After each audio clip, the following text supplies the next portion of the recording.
masuk bulan Maulid, saya ini sering dapat pertanyaan yang DM di Instagram ataupun WhatsApp. Orang-orang banyak tanya begini, Habib, bagaimana caranya biar bisa cinta dengan Nabi Muhammad? Nanyanya begitu. Pertanyaan ini sebetulnya kalau zaman sekarang terdengar lumrah.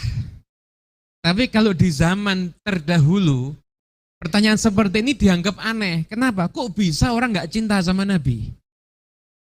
Memangnya apa yang menyebabkan kamu nggak cinta sama Nabi? Kalau kamu punya idola, kamu kagumi karena keberaniannya, nggak ada yang lebih berani dibandingkan Nabi Muhammad. Kalau kamu punya idola, kamu kagumi karena ketampanannya, mohon maaf, setampan apapun idolamu, kalau lampunya lagi mati sama orang jelek sama-sama nggak kelihatan soalnya. Tapi kalau yang kamu idolakan itu Nabi Muhammad SAW, wajahnya itu terang, bahkan lebih indah dibandingkan rembulan. Bahkan sahabat Abu Hurairah itu sahabat yang sudah kumpul sama Nabi, suruh mensifatkan wajahnya Nabi nggak bisa. Mengatakan apa Abu Hurairah? Ka'anna syamsa tajri fi wajhi. Seakan-akan matahari itu ada di wajahnya Rasulullah sallallahu alaihi wasallam. Dulu Jabir bin Samurah, orang-orang dulu itu, orang-orang yang di zaman Nabi itu pemandangan yang paling mereka nikmati itu bulan purnama. Karena kalau lihat kayak di puncak gini ada ngopi, kemudian depannya ada apa gunung dan sebagainya, nggak ada, di sana gunungnya batu semuanya. Ya, pemandangan yang paling indah itu bulan purnama. Dia pernah Jabir bin Samurah ini ketika bulan purnama, pas bulan purnama itu puncak-puncaknya. Puncak-puncaknya di bawah bulan purnama itu persis Nabi Muhammad SAW menggunakan surban berwarna merah ketika itu. Kata Jabir bin Samurah, aku lihat bulan purnama dan aku lihat Rasulullah. Lahuwa indi ahsanu minal qamar. Ternyata Nabi Muhammad sungguh lebih indah dibandingkan bulan purnama. Jadi kalau kita nggak bisa cinta sama Nabi, apa yang menyebabkan kita nggak cinta? Idola kita bisa kita cintai, masa kita nggak bisa mencintai Nabi Muhammad SAW? Cinta Nabi itu nikmat. Kalau kita cinta sama idola kita, belum tentu dia kenal sama kita. Kita cinta dengan siapapun juga, ada kemungkinan patah hati. Tapi kalau kita cinta dengan Nabi Muhammad, nggak mungkin patah hati. Kenapa? Karena Nabi sebelum kita lahir udah cinta sama kita. Sebelum kita wujud, udah mikirin kita, bahkan berjuang untuk kita, bahkan nangisin kita agar kita diselamatkan sama Allah Ta'ala.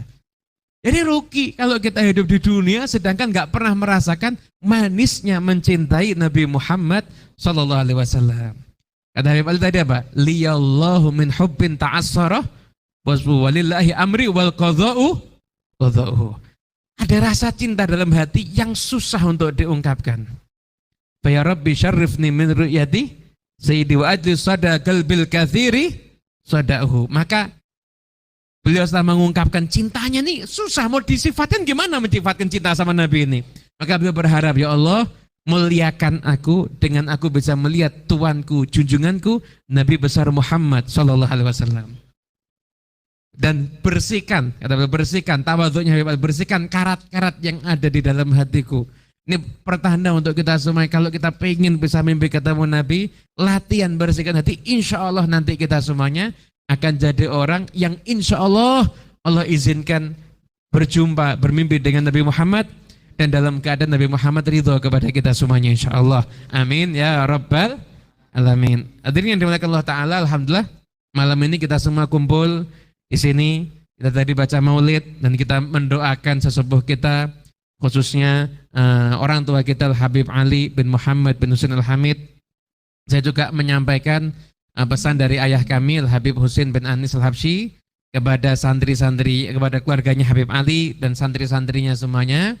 Malam ini beliau di Solo juga maulid dan insya Allah juga akan membacakan tahlil, dihadiahkan pula untuk Habib Ali bin Muhammad bin Husain Al-Hamid insya Allah. Habib Ali bin Muhammad Al-Hamid kita lihat luar biasa selama hidupnya. Beliau tuh kalau sudah nyambut maulid itu kayak nyambut tamu yang paling agung. Pilihkan masakan yang istimewa, nggak mau satupun tamu yang hadir maulid pulang dengan kecewa. Tamunya Rasulullah SAW. Datang maulid pulang itu harus bahagia. Bahkan sama beliau bukan cuma dikasih hidangan rohani, setelah ini ada hidangan jasmani, biasanya tambah lagi ada kembang api. Jadi yang dihirup enak, gaharunya kualitas yang bagus, kemudian yang didengar lantunan sholawat pada Nabi Muhammad oleh munsid-munsid yang suaranya indah, nasihat-nasihat tentang cinta Nabi, yang dimakan semuanya enak, setelah itu kita keluar, yang dipandang juga enak. Jadi komplit, jadi jamu tamunya Rasulullah SAW itu zahir wal batin, Habib Ali bin Muhammad Al-Hamid ini. Dan kita insya Allah bisa meniru teladan beliau untuk bisa jadi orang yang cinta dengan Nabi insya Allah. Malam ini kita kumpul mulai di sini, kita ini kalau dilihat untuk dalam skala cinta sama Nabi kita masih jauh. Tapi setidaknya malam ini kita semuanya ini sudah memiripkan diri kita dengan orang-orang yang cinta dengan Nabi Muhammad. Kita menikmati sholawat, kita menikmati pujian sama Nabi, kita menikmati ketika Nabi SAW itu disenandungkan di hadapan kita. Kita sudah memiripkan diri kita dengan orang-orang yang cinta sama Nabi. Barokahnya itu, semoga Allah Ta'ala jadikan kita orang yang cinta sama Nabi beneran dan juga dicintai sama Nabi. Ada satu kisah ini ada di kitab kalamnya Habib Ali, Jawahirul Anfas. Jadi dikisahkan ada satu orang soleh ini mimpi. Dia mimpi, sama Allah Ta'ala ditunjukkan ada dua malaikat yang turun, dan dua malaikat ini sedang nyatet sesuatu. Orang soleh ini datang, tanya, kalian nyatet apa? Kata malaikat tadi, ya kami mencatat ini yang kami masukkan di sini, ini Diwanul Muhibbin. Semua orang yang masuk kelompok para pecinta, pecintanya Allah Ta'ala, pecintanya Rasulullah, pecintanya Aulia Allah, itu kita tuliskan namanya di sini. Di sini kita tuliskan. Kemudian setelah itu orang ini nanya, nama saya ada di situ enggak? Sama malaikat, nama kamu siapa? Nama saya Fulan bin Fulan. Dilihat, namamu enggak ada. Nangis orang ini. Nah, setelah orang ini nangis, kemudian dia bilang sama malaikat, wahai malaikat, kalau nama saya enggak ada di dalam barisan daftar para muhibbin, para pecinta, jadikan saya masuk ke dalam golongannya pecintanya para pecinta. Jadi yang ada di daftar kamu nih, para pecinta muhibbin ini orang-orang hebat nih, jadikan saya masuk dalam golongan saya pecintanya mereka semuanya. Dan malaikat, ya nggak tahu nih. Dan setelah itu bangun dari tidurnya orang ini nangis berdoa kepada Allah Ta'ala, ya Allah kenapa saya nggak masuk golongan para pecinta. Setelah itu 3 hari kemudian dia mimpi lagi. Kemudian berjumpa lagi dengan malaikat, kata malaikatnya, kamu sekarang sudah masuk ke dalam Diwanul Muhibbin.